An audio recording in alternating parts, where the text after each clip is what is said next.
No me entra este micrófono. Vamos a ver qué hacemos. Pues hermanos, es un placer estar con ustedes después de no sé cuánto tiempo. No vamos a entrar en detalles, pero es un placer poder estar con ustedes otra vez. Un saludo a los que no alcanzaba a saludar. A los que no me conocen, mi nombre es Samuel. Mi esposa Lisa, Hannah, por algún lugar está. Por allí está la hija mayor y los otros dos chiquitines, Yelena y Dominic, fueron a la escuelita. Eh, Estamos ahí en Bugalagrande, trabajando con la asamblea en Tuluá y particularmente también con el Instituto Bíblico de donde vienen los muchachos. Entonces, gracias al Señor por la oportunidad de estar aquí y ver rostros muy familiares y rostros nuevos también. Entonces, qué buenas las misericordias del Señor para nosotros. Les voy a invitar entonces a abrir la Biblia en Mateo capítulo 5.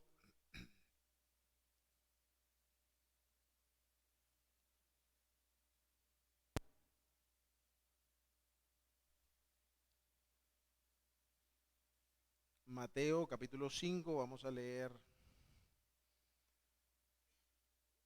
versículo 17 al 20.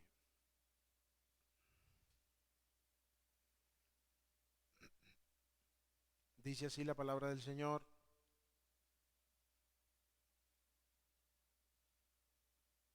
Y estoy leyendo, perdón, en una versión ligeramente distinta, ¿no? Estoy leyendo la versión de las Américas. No piensen que he venido para poner fin a la ley o a los profetas. No he venido para poner fin, sino para cumplir. Porque en verdad les digo que hasta que pasen el cielo y la tierra, no se perderá ni la letra más pequeña ni una tilde de la ley hasta que toda se cumpla. Cualquiera pues que anule uno solo de estos mandamientos, aun de los más pequeños, y así lo enseñe a otros, será llamado muy pequeño en el reino de los cielos. Pero cualquiera que los guarde y los enseñe, ese será llamado grande en el reino de los cielos. Porque les digo a ustedes que si su justicia no supera la de los escribas y fariseos, no entrarán en el reino de los cielos.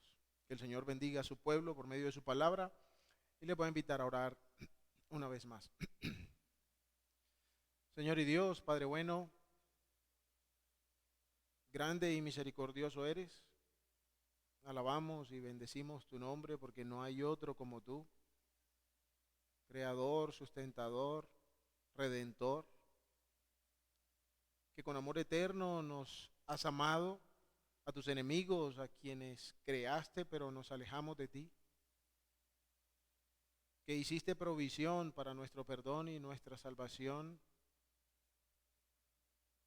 a través de aquel Cordero que quita el pecado del mundo, Cristo Jesús. Gracias por poder recordarle a Él, por poder elevar nuestros corazones a ti. Gracias al perdón que hemos recibido, a la salvación que por Él se nos ha concedido,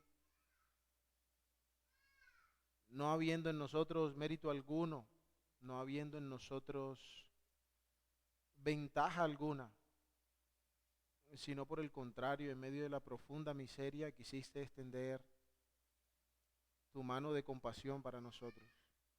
Padre, gracias porque podemos estar aquí, un grupo de tus hijos, reunidos, unidos por el amor tuyo, por el Espíritu que has hecho morar en nosotros, por tu gracia. Queriendo, Padre, ahora que por medio de tu palabra hables a nuestro corazón, queriendo, Señor, que dirijas nuestra mente y corazón al acercarnos a ella, para recibir de ella por medio de tu Espíritu el provecho, el fruto, la bendición, rogando que dirijas también mis palabras, Señor, porque no hay fuerza, poder, sabiduría, mas confiamos en que por medio del Espíritu que nos guía a la verdad, seamos dirigidos a través de tu palabra y ser enseñados. Edifica a tu pueblo, Señor. Habla al corazón de los perdidos, para que tanto unos como otros estemos cada vez con nuestros corazones seguros en la persona gloriosa de Cristo. A ti, Señor, damos la gloria y la honra y confiamos en tu dirección. Amén.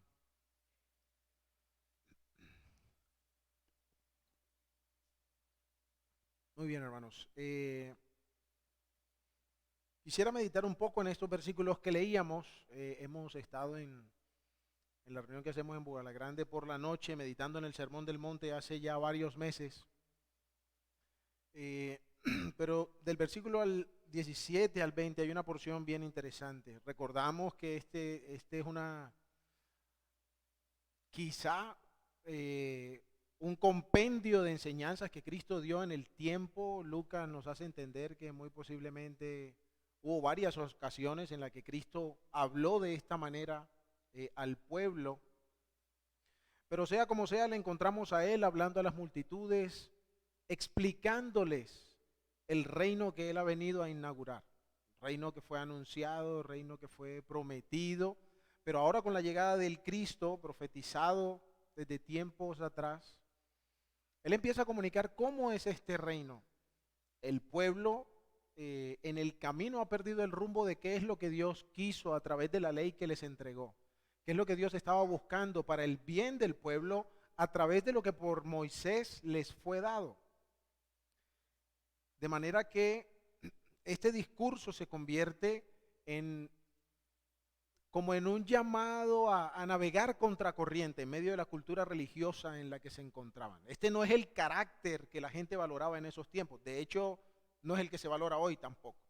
Pero religiosamente en medio del pueblo de Israel, esto que el Señor dice, por ejemplo, las bienaventuranzas, los pobres en espíritu, los que lloran, los humildes, etcétera, eso no era apreciado en el pueblo. Y nosotros, aunque no somos hebreos, tenemos una imagen similar. Para nosotros, la persona de valor, de éxito, es la que se puede imponer, es la que puede lograr sus metas, no importa a costa de quién.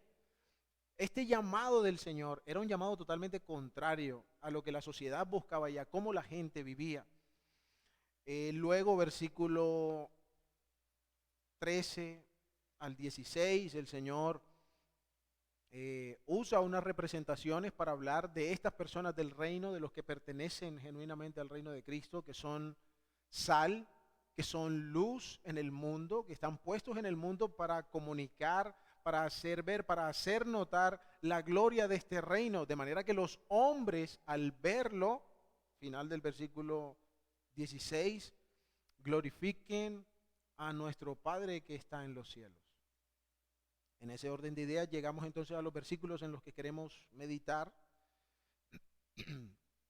donde el Señor entonces coloca la ley como el centro que en la mente del pueblo judío siempre ha sido, pero dándole el valor que Dios ha querido que la ley tenga, no el valor que ha tomado en medio de la sociedad. Ya lo explicaremos mejor un poquito. Pero antes de seguir, me gustaría definir esto de la ley, porque usualmente para nosotros, siempre que pensamos en la ley, nuestra imagen se va directamente a los 10 mandamientos. Y es cierto, o sea, parte de cómo se usa la palabra ley, especialmente en el Antiguo Testamento, tiene que ver con los 10 mandamientos.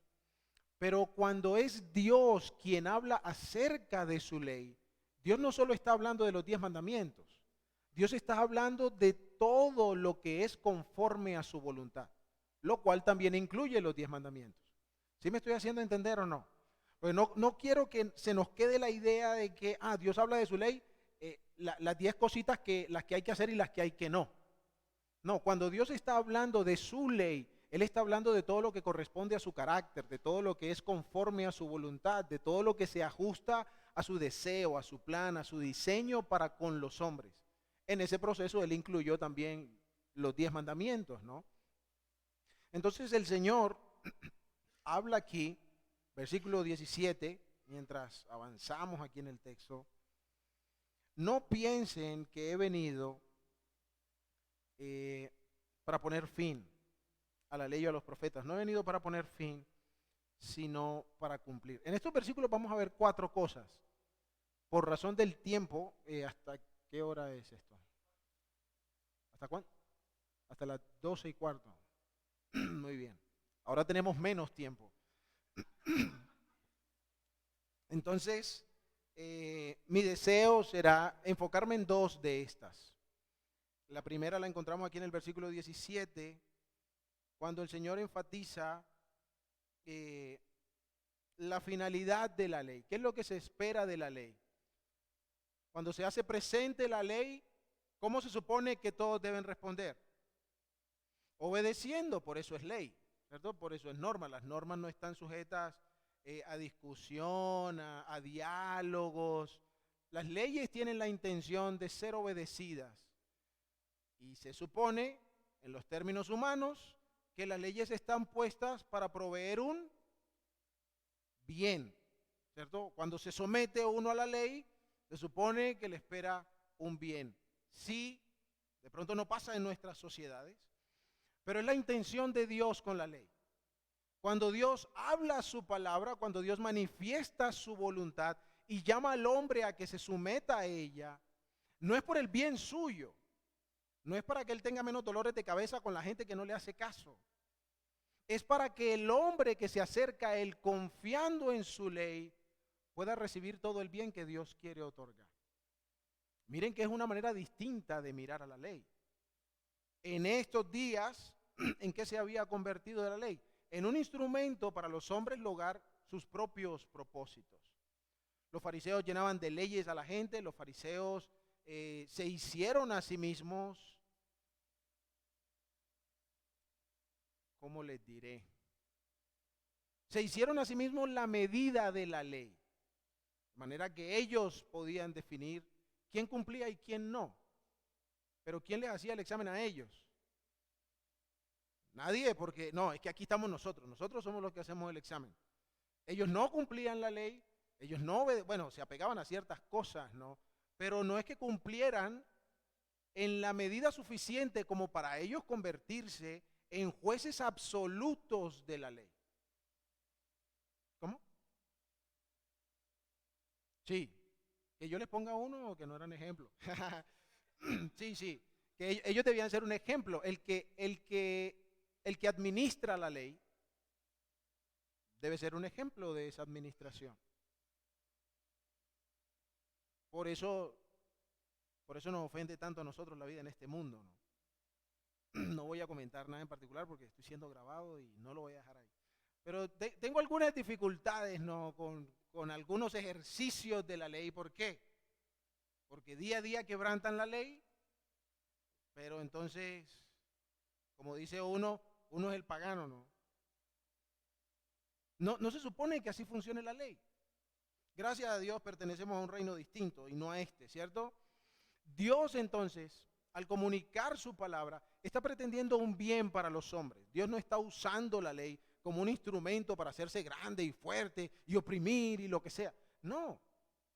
Dios cuando da la ley está queriendo el bien para los que están bajo su voluntad. Y la finalidad entonces, una vez se establece la ley, ¿cuál es? Obediencia. Es lo que se espera. Y tenemos al Señor Jesucristo aquí diciendo, yo no he venido a pasar por encima de la ley. Porque recuerden, su mensaje era desafiante a la costumbre en la que estaban viviendo. Su mensaje era, por decirlo de alguna manera, quiero ser bien entendido, revolucionario. Pero no con la imagen que tenemos en nuestro país de lo que la revolución es. No. Pero definitivamente sus palabras eran revolucionarias. Estaba yendo en contra de cómo estaba constituida la sociedad para establecer un modelo de vida distinto que no se estaba viendo en ese tiempo. Pero por si alguno pudiera confundirse, creyendo que lo que él estaba era provocando una revuelta como muchas de las que había habido en el pueblo de Israel, él dice, no, yo no he venido para abrogar la ley. Yo he venido para decir, esto no sirve, hagamos una cosa diferente. No, yo he venido para cumplirla, para cumplirla. Ahora, en esto de la obediencia, se hace también importante que entendamos de mejor manera lo que la obediencia es. Porque usualmente la idea de obediencia para nosotros es ¿qué? ¿Quién me ayuda? Sumisión. En el efecto práctico, o sea, sí, ¿cuál es el propósito de obedecer? ¿O qué busca uno cuando obedece? Respetar, agradar. Me gusta esa palabra. Ajá. Porque la mentalidad común acerca de la obediencia es que hay que hacer lo que hay que hacer. ¿Sí me explico? O sea, está la norma, hay que cumplirla. Dijeron tal cosa, hay que hacerlo. Pero hacer lo que hay que hacer no necesariamente es sinónimo de la obediencia bíblica. Porque la obediencia en términos de Dios busca agradar al hacer lo que hay que hacer. Y nosotros sabemos bien, bueno, ya tengo hijos, pero siendo todavía hijo, yo sé bien lo que es hacer caso y no agradar. Samuel, que vaya por ahí mi papá estuvo con ustedes hace ¿qué? Como 15 días. ¿Cierto? Y uno es más grande y todo, ¿no? Pero vaya y haga tal cosa. Y se hizo lo que se tenía que hacer. Pero ¿hubo agrado? No lo hubo. No lo hubo. En el ejemplo de Cristo, que es quien está hablando aquí, nosotros leemos en Hebreos, por ejemplo. De hecho, se mencionó el Salmo 40 durante la cena. Y aquí en Hebreos, el escritor dice, versículo 5, de la misma manera, 5:5 de Hebreos, de la misma manera Cristo no se glorificó él mismo para hacerse sumo sacerdote, sino que lo glorificó el que le dijo, hijo mío eres tú, yo te he engendrado hoy. Y también otro pasaje dice, tú eres sacerdote para siempre según el orden de Melquisedec. Cristo en los días de su carne, habiendo ofrecido oraciones y súplicas con gran clamor y lágrimas al que le podía librar de la muerte, fue oído a causa de su temor reverente. Y aunque era hijo, ¿qué pasó? Uno dice, bueno, esto está como raro, ¿no? O sea que Cristo en algún punto fue desobediente, porque aquí dice que aprendió la obediencia. No, nunca lo fue. Pero es que nunca antes tuvo que obedecer como tal. Era Dios. Pero sujeto ahora a las realidades de nuestra carne, Él estaba siendo un ejemplo para nosotros. Y vivió una vida obediente de manera que nosotros pudiésemos seguir sus pisadas. Más adelante, en el capítulo 10, en el versículo 5 dice, por lo cual al entrar en el mundo, dice, sacrificio y ofrenda no has querido, pero has preparado un cuerpo para mí. En holocaustos y sacrificios por el pecado, ¿no qué? No te has complacido. Y, paréntesis, esas cosas se ofrecen según la ley. Y Dios quería que se ofrecieran. Pero miren que el acto de cumplir el mandato no estaba siendo suficiente. Seguimos. Entonces dije, Cristo, he aquí estoy yo, he venido, en el rollo del libro está escrito de mí, como en el rollo del libro está escrito de mí, ¿para qué? Para hacer tu voluntad. El hacer tu voluntad, Dios mío, me ha agradado. El Padre clamó del Hijo, este es mi Hijo amado, en quien encuentro toda mi complacencia. ¿Y cuál es el testimonio que el Hijo da por el cual el Padre se agrada de él? Yo hago lo que mi Padre le agrada, yo digo lo que mi Padre quiere que diga, yo voy donde mi Padre quiere que vaya, yo sano al que el Padre quiere que yo sane. Porque el Señor no sanó a todos, ¿sí? No. Pero todo lo que él hacía estaba dentro del ejercicio de la voluntad que el Padre tenía para con él. Por eso el Padre se agrada del Hijo, de tal manera que en Juan capítulo 17, horas antes de su muerte, Él ora al Padre y dice, bueno, ahora sí, glorifica a tu Hijo. Ya la obra que me diste que hiciese se completó. Un último paso, la cruz. Pero es ahí donde el Hijo habría de tomar gloria, en medio del sufrimiento, en medio del dolor. Pero ¿quién como Él para recibir por nosotros el castigo de los pecados que no eran suyos y poder proveer perdón? Cuán glorioso es aquel que fue colgado en un madero, aparentemente con un mensaje de debilidad, con un mensaje de derrota para los que le rodeaban, que podían jactarse en sus burlas. Si tú eres el Hijo de Dios, bájate y te creemos. Pero no bajó. Si ven, teníamos razón. Pero Él fue exaltado hasta la diestra del Padre, como también se mencionaba, con un nombre que es sobre todo nombre, en un lugar que está sobre cualquier otro lugar, con una dignidad que ninguno tiene sino Él. Bendito Cristo. Él, hermanos, fue obediente. Y con su obediencia, ¿qué buscaba? Agradar al Padre, no otra cosa. Entonces el Señor está diciendo, miren, las personas que viven en el reino no viven a la luz del mandamiento, aunque hay que obedecer los mandamientos. Son personas que viven para agradar a aquel que los ha incluido en este reino. Y lo hacen a través de su obediencia. Si me amáis, dice el Señor, entonces ustedes guardan mis mandamientos. Entonces lo primero que el Señor presenta es aquí la finalidad de la ley, pensando en el consejo completo de Dios. Sigue diciendo, porque ya habiéndonos detenido ahí, quiero avanzar a la otra en la que quiero detenerme. Versículo 18, porque en verdad les digo que hasta que pasen el cielo y la tierra no se perderá ni la letra más pequeña, ni una tilde de la ley, hasta que toda se cumpla. En esta el Señor está estableciendo el valor absoluto de la ley. Dice, miren, en cuanto a la voluntad de Dios, nosotros somos llamados a obedecer. Somos llamados a agradar a Dios a través de la ley que Él nos ha dejado para seguir.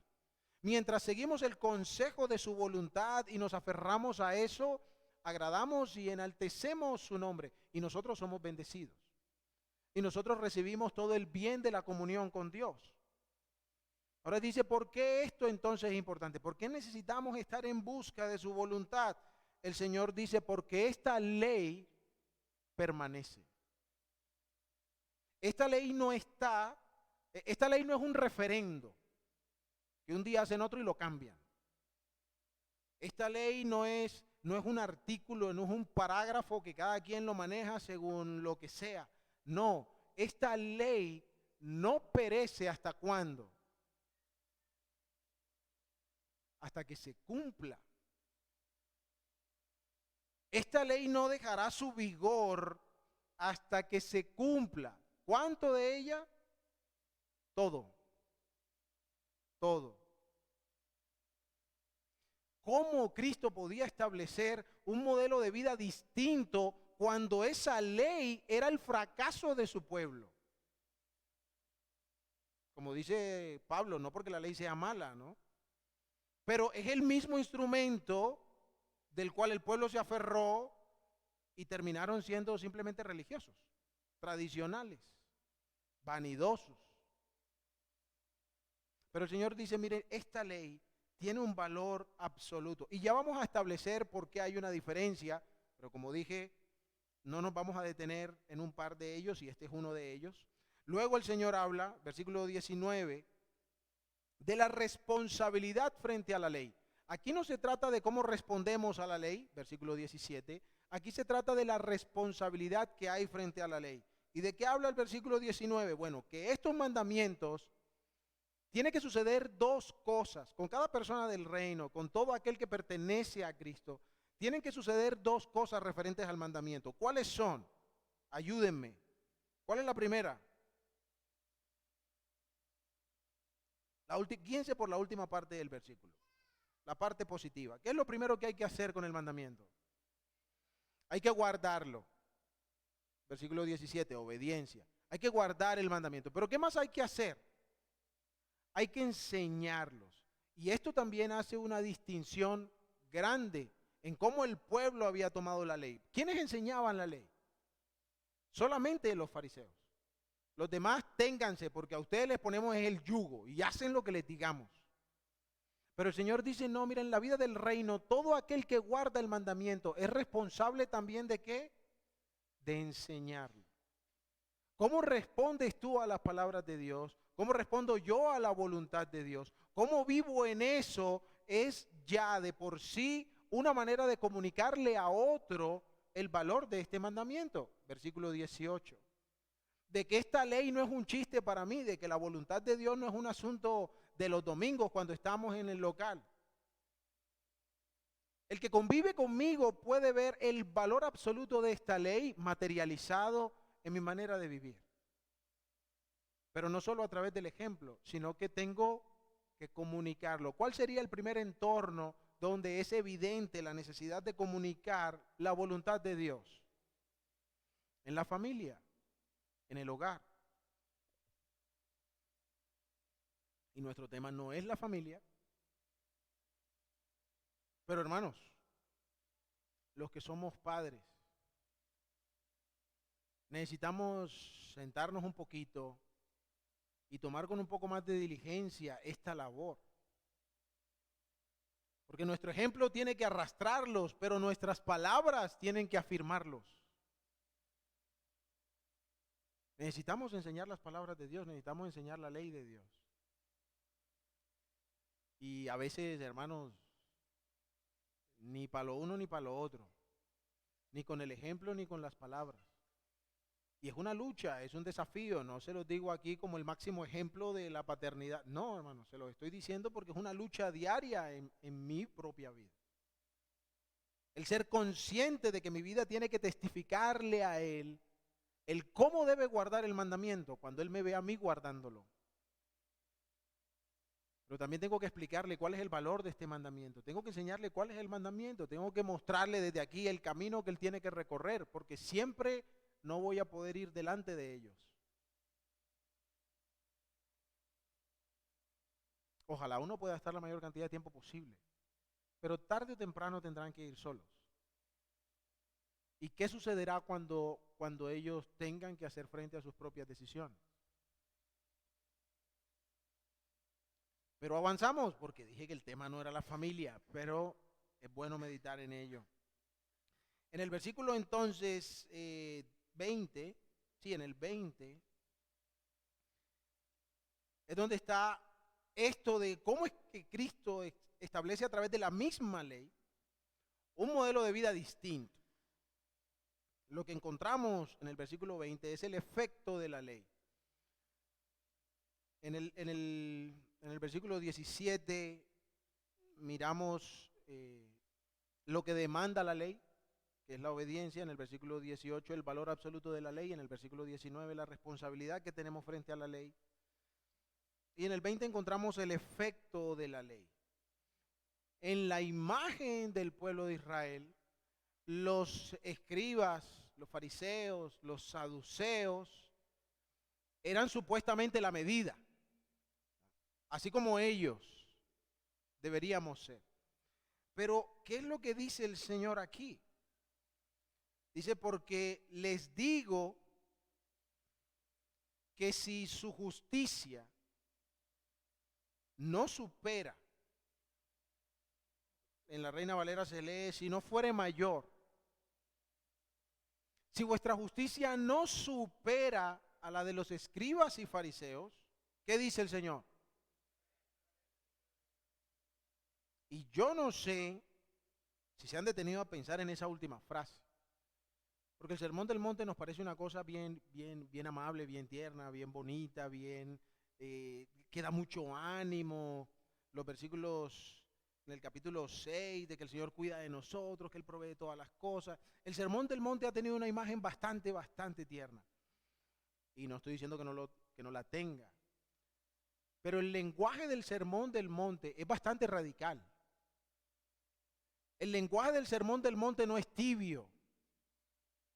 El Señor dice, si su justicia no es superior, no van a entrar. Si su justicia no es superior, pero tienen mejores intenciones que los fariseos, miramos qué hacemos con ustedes. Eso no es lo que dice el Señor. Si su justicia no es superior, igual no van a entrar. ¿Qué está pasando en todo esto? ¿Cierto? O sea, usamos la misma ley, pero entonces ahora nos piden ser mejores, ¿cierto?, que los héroes religiosos del momento. Pero es que el Señor no está basando la vida del reino en la letra de la ley, sino en lo que, por decirlo de alguna manera, el corazón de la ley quería comunicar. Es decir, en los versículos siguientes ustedes van a encontrar que el Señor dice, pero ustedes les dijeron no adulteren, pero yo les digo que cualquiera que mira a una mujer codiciándola en su corazón, ya adulteró. Aplica también para las mujeres, ¿verdad? No crean que es que no, aplica para las mujeres también al revés. Les dice, la ley decía no maten, pero yo les digo, cualquiera que se enoja contra su hermano es culpable de homicidio también. Y así, el Señor empieza a retomar los mandamientos y a exponer un sentido mucho más profundo de ellos. No simplemente apegarse al asesinato o no, sino a revisar los asuntos que hay en el corazón. ¿Y qué es lo que ha pasado con los que hemos sido acercados al reino de Cristo? ¿Cuál es la obra más grande que el Señor ha hecho en nosotros? Cambiar nuestro corazón. Limpiarnos de nuestras culpas, perdonar nuestros pecados, hacer notorio que nosotros no tenemos la capacidad de una vida tan justa como la que Dios demanda para yo ganarme el cielo. De manera que aquel que pertenece al reino, cuando ve la ley de Dios, ¿a quién busca? Al dador de la ley, porque no tengo esperanza sin él. Pero los fariseos y los saduceos habían construido un tipo de vida donde no, nosotros tenemos lo suficiente para hacer lo que dice la ley. Y habían fracasado terriblemente.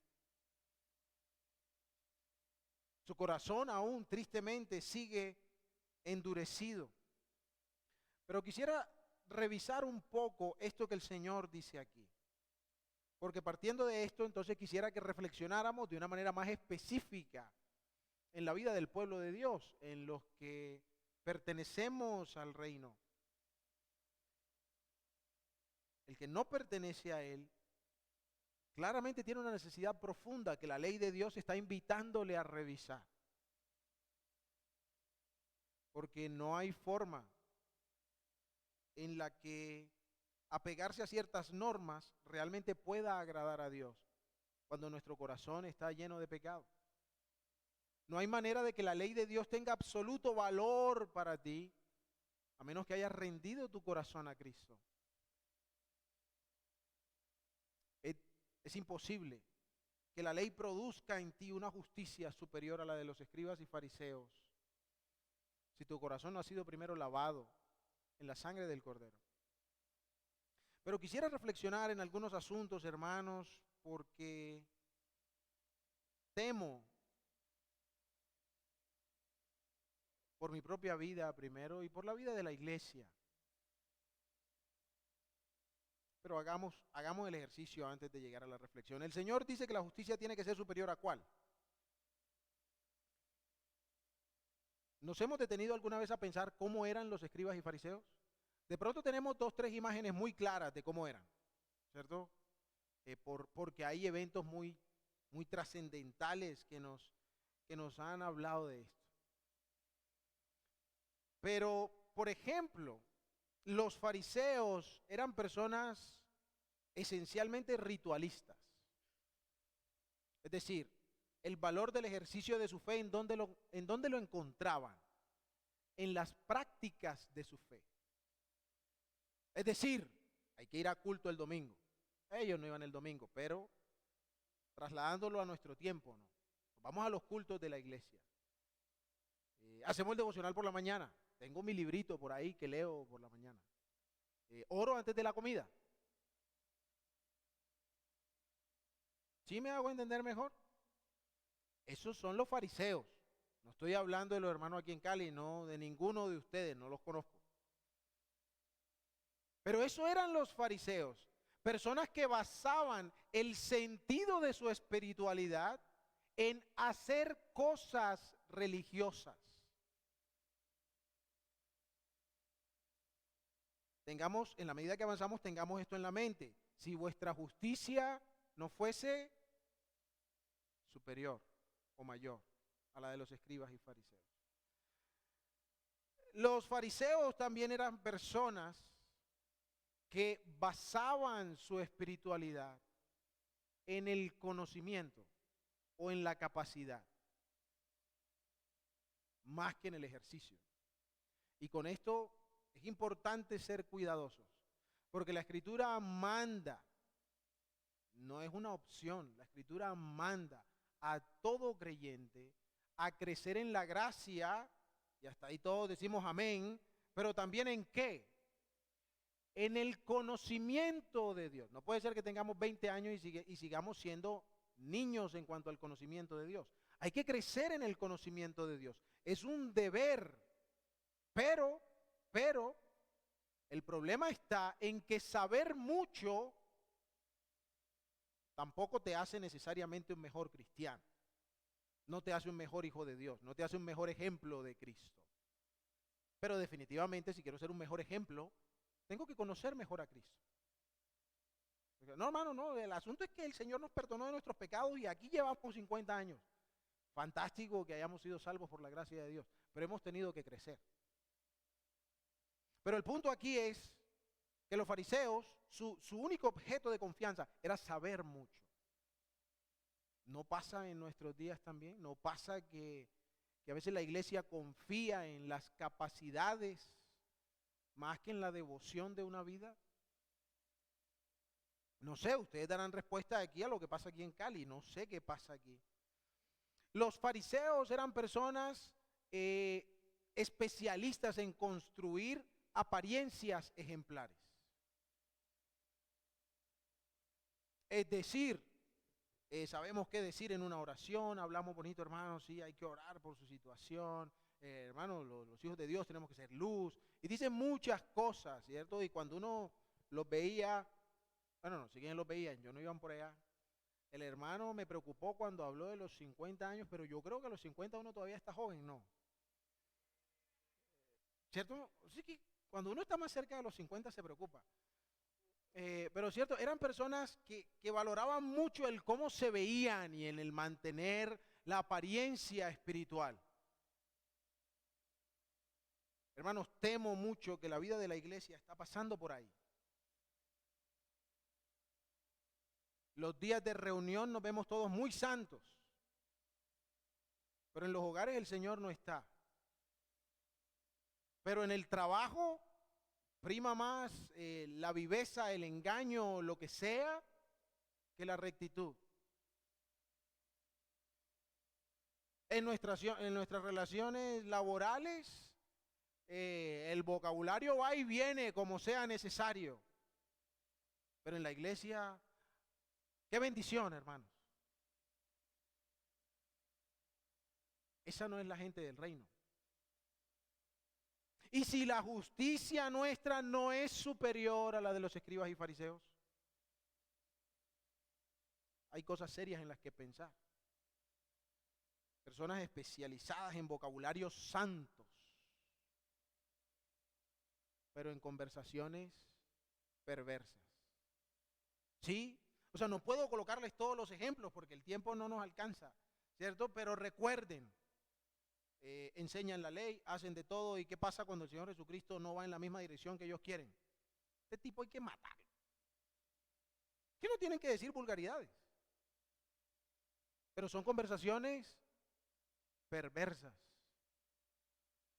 Pero un vocabulario, ay, tan lindo como hablan los hermanitos. Mira el hermano cómo predica de chévere. Pero ¿y qué pasa en la casa? ¿Qué pasa cuando no está predicando? Y sí, pueden pensar en mí, no se preocupen. Les voy a dar la intriga. No, mentiras. Esperemos que no, ahí está mi esposa, le preguntan. Eran personas celosas, pero del celo malo. Todo tiene que ser como a ellos les gustaba, como ellos querían, en el tiempo que ellos querían, con la forma que ellos querían, de acuerdo a las leyes que ellos mismos se habían inventado. ¿No pasa eso en la iglesia a veces? Que las cosas tienen que ser como a fulano le gusta o si no, se va. Sea allá, sea aquí. Hermanos, eso es una actitud que no muestra la justicia del reino. Eran personas jactanciosas. Por ejemplo, el caso del fariseo y el publicano. Muy contentas de sí mismas, muy llenas de sí mismas. Ay, lo que tú haces está bien porque es así como yo lo hago. Los fariseos eran personas, como decía antes, medidas por sí mismos. Eran personas que usaban la ley a su conveniencia para llegar donde ellos querían. No para cumplir la ley, no, sino para lograr sus propios fines. ¿No está pasando eso en la iglesia de hoy? Ojalá aquí no, hermanos. Pero la iglesia se está llenando del hombre. Y Cristo casi no tiene espacio en la banca que está cerca a la salida. Los fariseos eran expertos en evadir sus responsabilidades usando la escritura. Que los papás llegaban y le decían, mira, mijo, que la cosa está dura, ¿será que ya eso se lo consagré al Señor? No te puedo ayudar porque lo que tenía para ayudarte ya lo consagré así. ¿Cómo voy a robarle yo al Señor? El Señor me libre. Y el Señor les dice, están dejando de hacer misericordia por andar cumpliendo unas leyes que nadie les pidió que guardaran. Los fariseos se oponían a la verdad. El ejemplo clásico, ese no falla. El yugo desigual con los incrédulos. Hermanito, hermanita, tenga cuidado, ¿qué? No, hermano, es que yo le estoy predicando. Ella se va a convertir, o él se va a convertir. La Biblia dice que quien toma una actitud semejante se opone a la verdad. No es que está como que, no, se opone a la verdad. Los fariseos se justificaban a sí mismos, se amaban más a sí mismos que a otra cosa. De tal manera que cuando el Señor los confronta en su profundo amor por ellos, ¿qué les dice? Hipócritas. Sí, hermanos, el Señor los estaba amando. Pero les dijo lo que eran. El Señor no los está insultando. El Señor está describiéndolos, que no es lo mismo. Son hipócritas. El Señor les dice a sus discípulos, guárdense de la levadura de los fariseos. Hagan lo que dicen porque ellos hablan de la ley, pero no vivan como ellos viven. Si ven, el Señor, mira, esta ley todavía no la entienden. Ustedes todos los días, les dice el Señor, están metidos en la Biblia porque creen que ahí está la vida eterna y la Biblia es la que da testimonio de mí. Pero no quieren venir a mí para que tengan vida.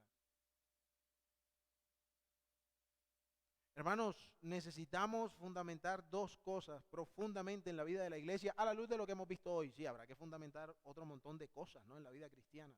Pero a la luz de hoy, hermanos, necesitamos cultivar un corazón que por sobre todas las cosas quiere agradar a Dios. Por sobre todas las cosas. No a los hombres. No se trata de que, es que allá no me dejan hacer, es que, hermano, si usted quiere agradar a Dios, usted se va a someter a su voluntad. No importa si le dicen o no qué hacer. Qué bueno que nos digan, ¿no? Pero es el Señor quien nos va a guiar. Y por último, hermanos, el reflejo de nuestra vida como hijos de Dios tiene que mostrar la justicia de Cristo, no la nuestra. Estamos en tiempos donde la iglesia está muy contenta con lo que ella es, con lo que ella logra en términos del hombre. Y la iglesia ni es fruto de la voluntad del hombre, ni está para lograr los propósitos del hombre. La iglesia está para servir a su Salvador, para poner en alto su verdad, para que Él sea visto y proclamado desde cualquier lugar de donde la gente mire. Cuando miren aquí, que glorifiquen a Dios, viendo a Cristo por sobre todas las cosas. Hermanos, el orgullo nos está matando. El egoísmo, la falta de vocación por aquel que nos salvó. Estamos sirviendo nuestro propio corazón y no hay tarea, hermanos, más defraudante que esa. Padre bueno, que nuestros corazones se vuelvan por completo a ti, oh Dios. Líbranos de cualquier vestigio de esta justicia basada en nuestro pensar. Porque queremos, Señor, que la gente pueda glorificar tu nombre cuando nos vea. Porque queremos, Padre, que el centro de la atención, que el comentario de la boca de los que nos rodean sea solo Cristo. Hoy qué grande bendición hay, Señor, cuando vivimos sometidos a ti. Gracias por la bondad, la perfección y lo placentero de tu voluntad. Gracias, Señor, porque en tu presencia hay delicias. Porque no hay nada más dichoso que contar con la comunión contigo.